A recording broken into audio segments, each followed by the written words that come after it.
is Valley News Live at 10. There is a risk for severe thunderstorms in our area overnight and into the morning hours. Good evening and thank you for joining us. I'm Katie Opperly. Let's waste no time and head on over to our meteorologist Justin Fanfarelli for the latest in our No Wait weather. Justin? And thank you, Katie, and good evening, everybody. We've been waiting for some storms to develop as we went through most of the day today. They've been taking a lot longer than we thought they would, but they will get here as we go through the overnight, and they could last until just after daybreak. Here's what we're looking at right now. It looks like the storms will not initiate over us like we thought, but they are developing into portions of central and western North Dakota. Let's put this in a loop right now. Some strong storms just off to the north of Minot, some stretching down toward the Dickinson area, and they will continue to make their way just off to the east and getting into our viewing area as we go into the overnight hours to near daybreak. Let's take a look at some of these storms right now. There's one just off to the north of the Minot area with some wind gusts, some hail, penny to nickel size in diameter.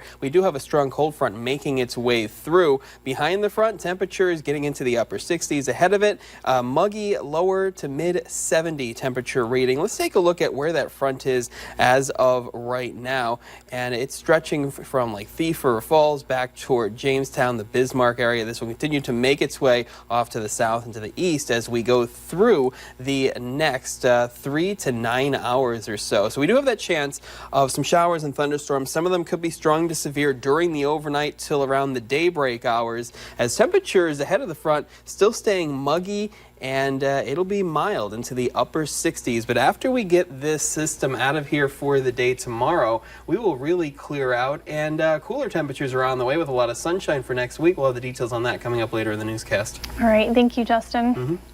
In less than 24 hours, 2 separate mass shootings have left 29 people dead and more than 50 others injured. 20 people were killed when a gunman stormed a crowded Texas Walmart yesterday, and less than 24 hours later, 9 people were gunned down inside a popular Dayton, Ohio bar. We have the latest on both shootings. Panic screams and blast of unrelenting gunfire still echoing across the country tonight after a weekend of terror that began in Texas. There's not words you can place to say something like that. You know, you have to see it for yourself. An El Paso Walmart now a killing field. At least 20 murdered, more than 24 wounded. A similar horrific scene playing out just hours later, more than 1,500 miles away. People just started running. They started pushing us out the back door into the alley out the back because they didn't want us coming out the front because they didn't know where the shooter was or how many there was. It was a lone gunman, identified as 24-year-old Connor Betts, wrapped in body armor, walking through the entertainment district in Dayton, Ohio, firing seemingly at random, killing 9, including his younger sister, before he was gunned down by police. Why? We do not have that answer at this time. Investigators also still trying to piece together a motive in El Paso. We are also treating this as a domestic terrorist case. The suspect, 21-year-old Patrick Crusius, was captured by responding officers after the attack. He was forthcoming with information. He basically didn't hold anything back. Crusius also apparently shared his thoughts and intentions online in a hate-filled anti-immigrant, anti-government rant posted less than an hour before the killing spree. How and why are important, but for most. Let's stay strong, Dayton. In Ohio and Texas, the focus is on those lost and their grieving communities. It's torn the fabric of this community, but it will be repaired, and it will not define us. Even if others fear, it defines the anger and violence so prevalent across our country right now. Jay Gray, NBC News. Governor Doug Burgum has directed all government agencies to fly the United States and North Dakota flags at half staff until sunset Thursday. He encourages North Dakotans to do the same at their homes and businesses as a mark of respect for the victims of this weekend's shooting.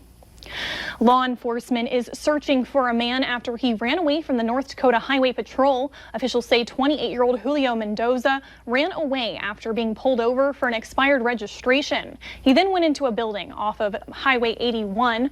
Officials say is associated with Campbell Farms. Officials searched the building but did not find Mendoza. Mendoza is a resident of Grafton and may be in the area. Officials say he is not considered dangerous, but ask to call 911 if you see him. Mendoza was last seen wearing blue jean shorts and a red shirt. East Grand Forks Police Department is asking for your help in finding the driver of a motorcycle who led officers on a chase Friday night. Police say the man was driving as fast as 90 miles per hour in city limits before officers ended the chase because of safety concerns. Police say the man crossed state lines into Grand Forks. Anyone with information is asked to call East Grand Forks Police at 218-773-1104. Deputies with the Crow Wing County Sheriff's Office are looking for 29-year-old Zach Billman for multiple arrest warrants. They say he may be traveling back to Wadena County, where he lives. You are asked to call 911 if you see him. Officials say there is no public safety concern. One man is dead following a crash in Hubbard County last night. Troopers say 26-year-old Tanner Burton was driving drunk when he rear-ended a vehicle and then hit a tree off of Highway 71 near Hidden Drive. Troopers say he wasn't wearing a seatbelt. Both people in the vehicle that he rear-ended were not hurt.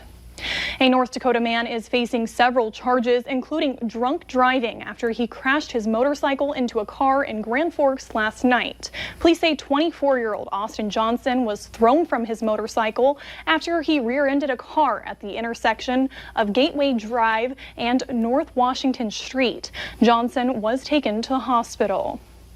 More closures are happening this week in West Fargo along Cheyenne as the construction season continues. This may not only impact your morning commute, but also first responders getting to emergencies. Valley News Team's Joshua Piguero has more on this issue. Crews working along Cheyenne Street off of the Interstate 94 exit say cars are having a hard time pulling over for emergency responders in the construction zones. The emergency vehicles have nowhere to go. And so we have to try to help them. If we're around, we try to help them get around the traffic. Since road work began this summer, we've done several reports of the traffic headaches you're experiencing. An incident with a truck, he had literally stopped. And I had to run out there and kind of guide him out of the way because the emergency vehicle was right behind him, but he couldn't get around. So we try to help them as much as we can. Construction crews acknowledged at a West Fargo City meeting that there will be a hard close of Cheyenne and 32nd this week, further impacting congestion along that street. Residents on the east side of Cheyenne in that Golden Spike Edition will now cross Cheyenne at 34th Street to detour to get to their access. When the construction season first kicked off, emergency responders had initially said response times wouldn't be severely impacted. But a barn fire in May in West Fargo exposed some of the challenges with the road closures. On 3718 2nd Street East, reported a barn that is on fire. It's actually a storage shed type of barn. West Fargo Fire Chief Dan Fuller told us at the time that rural fire crews were delayed because of road closures. It did add a degree of difficulty. Having the out-of-town companies come in was probably a little bit larger of a degree. After we were initially stonewalled by the city of West Fargo, we heard several 911 audio confirming the delay after we filed several open records requests. For those driving in construction areas, road crews say distracted drivers are the ones causing most of the backup for emergency vehicles. In West Fargo, Joshua Piguero, Valley News Live. North Dakota law requires drivers to move out of the way for an emergency vehicle when sirens are blaring. If you fail to follow that law, you could face a $1,500 fine and a year in jail. Valley News Live 10 at 10 continues with no wait weather. And here's a look at our tower cam. Valley News Live Storm Team Skycam Network shot in Fargo as we have partly cloudy to mostly cloudy skies right now. Still warm and humid as we wait for that cold front to make its way through, give us some storms. It also give us a lot drier and cooler air as we go through next week. That will be the story. But for tonight, temperatures staying warm into the low to mid 70s across Lakes Country, the Southern Valley, lower 70s out toward Jamestown and Valley City. Some warmer air into the Northern Valley, some areas into the upper 70s, but 67 right now. now in Devil's Lake, and we do have temperatures into the upper 60s and lower 70s into northwestern Minnesota. You can see where the cold front is as of right now on this map, stretching from Thief River Falls down toward Jamestown, Bismarck, and back into portions of central and western North Dakota. We got that northerly wind behind it, the southerly wind in front of it. Wind speeds not that bad, around 5 to 10 miles per hour in most places, and a lot drier air behind the front into the Northern Valley, Devil's Lake Basin. Dew point value is near the 60-degree mark, and it's closer to the lower 70s off to the south and off into our eastern counties. We have not seen a lot of shower and thunderstorm development across the region today. Right now, we are seeing partly cloudy skies in most places. Some storms trying to get started out toward Thief River Falls and Badette, not really doing a good job at it, but right now it looks like the storms will develop into central and western North Dakota and then move off to the east as we go through the overnight, possibly around daybreak. They'll leave our viewing area. We have some strong storms just off to the north of Minot right now, and some more developing out toward the Dickinson area. And we'll be watching these as we go through the next few hours. There's your front. We've been waiting for it all day. We got the clashing of the air masses, the really warm and humid air ahead of it, and the cool and dry air behind it. And as this front makes its way through, it'll be a lot better as we go through next week. But we still got that storm risk as we go through the overnight and possibly now into the morning hours. Slight risk of severe weather. Looks like mainly a hail and wind threat over the next 3 to 9 hours. So here's the hour-by-hour forecast. Could see some more remnant shower and thunderstorm activity near where the frontal boundary is, but the main batch of moisture with the strong storms will get here. This model might be a little late. This says around 5 a.m. It could be here between the 1 and 5 a.m. hour, and then it'll continue to move off to the south and to the east, getting into the Southern Valley and Lakes Country, and finally we are in a much cooler and drier air mass. High temperatures for your Monday into the upper 70s to near 80 with a little bit of a stronger wind from a northwesterly direction. Here's how it looks as we go through the day tomorrow. Mostly sunny to partly cloudy skies after we get those storms out of here early. High of 82 degrees, northwesterly winds 10 to 20 miles per hour. Outside the valley into the upper 70s to near 80 in two portions of northwestern Minnesota and out toward Jamestown in the Devil's Lake Basin. Then more sunshine as we go through the day on Tuesday.